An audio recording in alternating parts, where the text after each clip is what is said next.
বিশ্বনবী সাল্লাল্লাহু আলাইহি সাল্লাম হাদিস শরীফে বলতেছেন عن ابن عمر رضي الله تعالى عنه قال سمعت رسول الله صلى الله عليه وسلم হযরত ওমর রাদিয়াল্লাহু তাআলা বলেন তিনি বলেন আমি রাসূল করিম সাল্লাল্লাহু আলাইহি সাল্লাম থেকে শুনিয়েছি তিনি বলেছেন ইয়াকুলু কুল্লুকুম রাঈন ওয়া মাসউলুন আন রা'iয়াতিহি তোমরা সকলেই দায়িত্ববান কিয়ামতের ময়দানে তোমাদের দায়িত্ব সম্পর্কে জিজ্ঞাসা করা হবে এটা কার কথা আল্লাহ রাসূলের কথা বলেন কার কথা তোমরা সকলেই দায়িত্ববান ওই যারা নির্বাচন করবে শুধু তারা দায়িত্ববান যারা এমপি মন্ত্রী হবে তারা দায়িত্ববান না শুধু ওরা দুনিয়ার দায়িত্ববান এখানে যারা আছেন পৃথিবীর সকলেই দায়িত্ববান এটা রাসূল বলেছেন আর আল্লাহ রাসূল বলেছেন যাদেরকে আমি দায়িত্ব দিয়েছি যাদেরকে আমি ক্ষমতা দিয়েছি আল্লাহ তাআলা কিয়ামতের ময়দানে এই ক্ষমতা সম্পর্কে দায়িত্ব সম্পর্কে আল্লাহ তোমাদের জিজ্ঞাসা করবে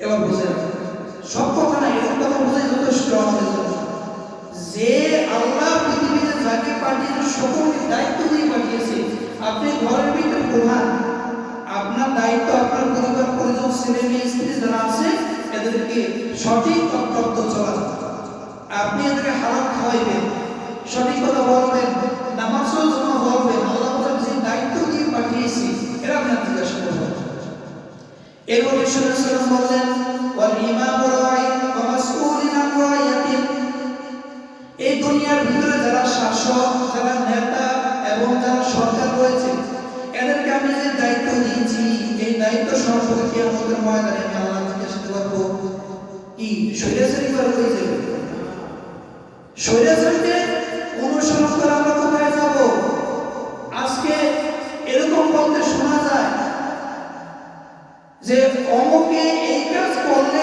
তাকে ধরে পিটাবেন পিঠে প্রচন্ড খামার সাথে বেঁধে দিবেন আমাদের খবর দিবেন আমরা পিটাবো এবং আপনার প্রশাসনকে খবর দিবেন তারা প্রশাসন নিয়ে যাবে হুজুরকে উদ্দেশ্য কতগুলো বলা হচ্ছে এই কাজগুলো করলে ইচ্ছা মতো পিটাবে এই দুনিয়াতে হুজুর এমনি বেশি আছে না হুজুরের কোনো দায়িত্ব নাই হুজুররা দুনিয়া থেকে নাগরিকহীন তারা কি বাংলাদেশের নাগরিক না বলে কথা বলে এরা কি বাংলাদেশের নাগরিক না তাহলে আপনি ক্ষমতা বলে কতগুলো বলতেছেন আরে এই হুজুর যদি আপনার বাপ মার দোয়া না করাইতো আপনি যখন দুনিয়াতে আইছেন আপনার জন্য দোয়া না করাইতো আপনি যখন মারা যাবেন সে জানাজা যদি না দিত তাহলে এই কাজগুলো করতো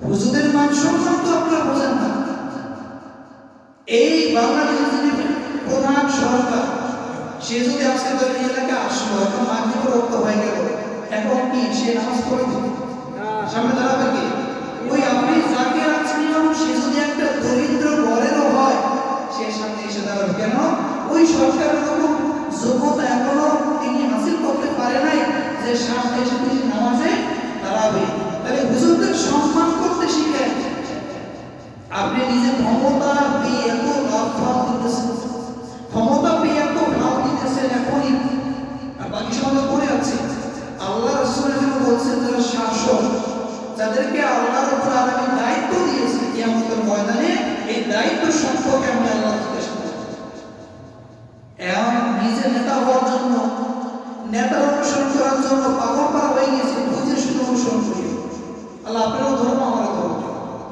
যে তুমি যে নেতার অনুসরণ করেছো বলো আমি তোমার দায়িত্ব দিয়েছিলাম এই দায়িত্ব সম্পর্কে এখন জিজ্ঞাসিত করবো উত্তর দিবে তারপর উত্তর পারবে বলেন না পারবেন বললেন যে ইমাম ও আইন প্রত্যেকটি শাসক প্রত্যেকটি যারা আছে তারা সকলে দায়িত্ববান মাসউলুন আন রা'iয়াতিহি তার এই দায়িত্ব সম্পর্কে আমি রাসূলুল্লাহ বললাম আল্লাহ তাআলা কিয়ামতের ময়দানে তাকে জিজ্ঞাসা করবে এবারে রাসূলুল্লাহ বলেন ওয়ারজুলু রাঈন ফি আহলিহি প্রত্যেকটি পুরুষ তার পরিবার পরিজনের দায়িত্বশীল এখন আপনাদের আমাদের কথা আসছে এবং শাসন কথা বলা হয়েছে আপনারা যারা এখানে পুরুষ আছেন প্রত্যেকের ফ্যামিলির জন্য আপনারা দায়িত্বশীল আপনার ফ্যামিলিকে আপনি যেদিক চালাবেন সেই ওদিকে চলবে আপনি যখন জাহান্নামের দিকে পথে যাও গান নাচ অশ্লীলতা সকল কিছু করো তাহলে এই সম্পর্ক আপনার ফ্যামিলিকে স্ত্রীকে জিজ্ঞাসা না করে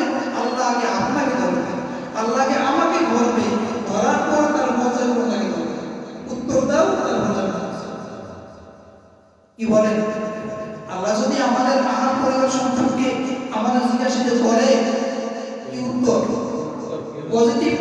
উত্তর সঠিক উত্তর দিতে পারবো? কে পারবো না?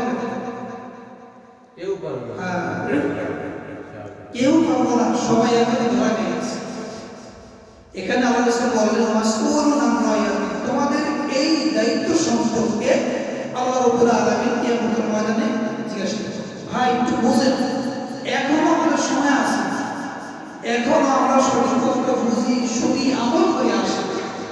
এর রাসূল বলছেন ওয়াল মারআতু ফি বাইতি যাওজিহা রাইয়াতুন, স্ত্রী তার স্বামীর ঘরের সম্পদের দায়িত্বশীল। এবার স্ত্রীর কথা আছে, মা বোন যারা আছেন স্ত্রীরা, আপনাদেরকে আল্লাহ তাআলা দায়িত্ব দিয়েছে ঘর থেকে যখন স্বামী কাজের উদ্দেশ্যে ঘর থেকে বের হয়ে যায়, ওই স্বামী ঘরে ফেরার আগ পর্যন্ত ঘরের যে সম্পদগুলো আছে ওটা আপনার দায়িত্বের উপর থাকে। আল্লাহ রাব্বুল আলামিন কিয়ামতের ময়দানে এই বিষয়ে আপনার কাছে জিজ্ঞাসা করবেন। অনেক স্বামী অজান্তে মা বোনের পরকিয়া করে, এটা কম না বেশি? পরকিয়া বুঝেন তো? বুঝেন এমন কেউ নাই যে অন্য পুরুষের সাথে সম্পর্ক করে? এলাকা আছে, অনেক আছে। এটা আল্লাহ আপনাকে জিজ্ঞাসা করবে যে তোমার স্ত্রী তোমার অজান্তে কাজগুলো কেন করলো, কেউ উত্তর দাও। তারপরে ওই স্ত্রীকে জিজ্ঞাসা করবে যে এই সম্পর্কগুলো ছিল তোমার স্বামী, এই হকগুলো কেন নষ্ট করলা, এবার উত্তর দিয়ে দেবে।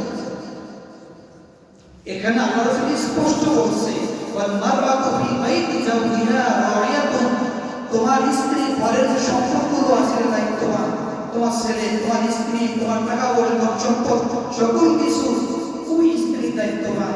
তার বন্ধু করা হলো। এখন যদি তুমি এই আমাকে খেয়ানত করো তাহলে মাসউলুন আন রাইয়াতি, কিয়ামতের ময়দানে আল্লাহ তাআলা এই সম্পর্কে তোমাকে জিজ্ঞাসা করবেন। স্ত্রীর অবস্থা পারবে। এরপর রাসূল বলেন ওয়া খাদিমু ফি মালি সাইয়্যিদিহি রাইন ওয়া মাসউলুন আন রাইয়াতিন, গোলাম তার মালিকের ধন সম্পদের দায়িত্ববান, তাকে তার দায়িত্ব সম্পর্কে জিজ্ঞাসা করা হবে। অনেকে আছে আজকে যাদেরকে কাজে না দেখে এখনো কত কাজ চুরি করা হয়। সরকারি মানুষও এমনি কামরা দ্বারা হোক খেতে কামরা নিতে গেছে, যার পরে 3-4 ঘন্টা কাজ করবে, ধরেন 8টা থেকে 1টা পর্যন্ত। এখন সে 9-6 করে যেখানে যে কাজগুলো করতে 2 ঘন্টা সময় লাগে, সে একদিন ওই কাজগুলো করতে পারে, 3 ঘন্টাও কাজগুলো করতে পারে, তাহলে 9-6 করছে। এখানে আমরা রাসূল বললেন যে তোমাকে যে দায়িত্ব দিয়েছে তোমার মনিব, তোমার যিনি ছিলেন, কিন্তু এই দায়িত্ব তুমি সম্পূর্ণভাবে পালন করতে পারো নাই, এজন্য আজকে তুমি আমার কাছে জিজ্ঞাসিত হবা। আর এই কথার উত্তর দিয়ে তার উত্তর দাও। আমরা যারা কামরা দিই কাজের ভিতরে যখন 9-6 না করি, আমরা অনেকে আছি যেরকম কাজ করি যে সরকারি শিক্ষা প্রতিষ্ঠানে দিয়েছে 10টা থেকে 4টা পর্যন্ত ডিউটি করবা, এই সময়টুকু আপনাদের কাছে কিনে নিয়েছে 30,000, 40,000, 50,000, 80,000, 1 লাখ টাকা দিয়ে কিনে নিয়েছে। কিনে নিয়ে সময় করে সে কি করলেন, আপনি সঠিক সময় তার ছাত্রদের ভয় না করে আপনি এই কাজ ওই কাজ নিজের কাজগুলো করা শুরু করলেন। আল্লাহ তাআলা এই সম্পর্কে আমাদের জিজ্ঞেস করবে যে তোমার যেই সময়টুকু কিনে নিয়েছিল তোমার মনিব, তোমার উস্তাদ, কেন সেই সময়টুকু দাও না, এই কাজগুলো কেন অন্য খাতা ব্যয় করেছো, এবার উত্তর দিয়ে তার উত্তর জানা পারবো? এর ভাই কথা বলেন, পারবেন? পারবেন। এখনই তো রাখেন। এর রাসূলুল্লাহ সর্বশেষ হয়ে তিনি বললেন তাওয়ালা ওয়া হিসতু, তাওয়ালা ওয়া হিস ওয়াসিতু ওয়াসিবতু আন বাদ তাওয়ালা ওয়া রাজুলু রাইন ফি মালি আবিহি। রাসূলুল্লাহ বললেন যে পুত্র তার পিতার সম্পদের দায়িত্ববান, পুত্র তার পিতার কি সম্পদের দায়িত্ববান, এই সম্পর্ক জিজ্ঞেস করা। তাহলে দেখেন রাসূলের এই হাদিস দ্বারা আমরা এখনই নিজেরা নিজের প্রতি বিশ্বস্ত না, কিয়ামতের ময়দানে আমরা নিজের ধরা খেয়ে যেতে পারি। এজন্য সম্মানিত মুসলিম ভাইরা, এখনো নিজের বুঝ নিজে বুঝেন। আপনি যখন মারা যাবেন, মারা যাওয়ার পর এই যে এতগুলো বিল্ডিং করলেন, 10-12টা গাড়ি আছে, হোটেল সম্পদের মালিক, আপনার পিছনে হাজার হাজার মানুষ ঘুরে, আপনি একটা নেতা, সম্মানিত নেতা, ঠিক আছে, কিন্তু আজকে মারা যান, কি নিয়ে যাবেন? বলেন না, কি নিয়ে যাবেন? আপনি যে 10-12টা বিল্ডিং করে গাড়ি ঘোড়া কেউ যাবে না। আল্লাহ রাসূল বলছেন যখন একটা মানুষ মারা যায় তার সঙ্গে তিনটা জিনিস যায়। কয়টা জিনিস?